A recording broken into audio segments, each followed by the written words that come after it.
Ер нь бол урд нь урайль оозын хэлбэртэй олон жил бид нар явсан байна. Газар чөлөөлөлтөнд нийслэлд жилд хэдэн төгрөг тавьдгийг бид нар мэднэ.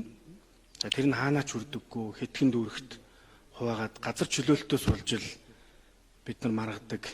За одоо бол энэ байдлыг Улаанбаатар хотын дарга бидний хүсэлтийг, Чингэлтэйчүүдийн маань хүсэлтийг биелүүлж 158 га газрыг чөлөөлөхөөр болж ажлууд эд дундаа өрнөж байна.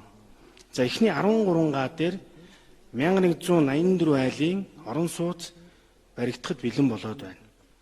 За өнөөдөр Монгол улсын ерөнхий сайд хэлэхдээ за энэ жинхэнэ утгаар нь орон сууцжуулах хөтөлбөр болж байгаа юм байна. Бид засгийн газар бүрэн утгаар нь дэмжих болно гэснийг бас нийт Чингэлтэйчүүдтэй хандаж хэлхийг хүсэж байна. Чингэлтэй дүүрэг гэр хорооллгүй анхны хоймор дүүрэг болох. Эхлэл тавигдж байна, ажил явагдаж байна, ажил эд дундаа үргэлжилж байна.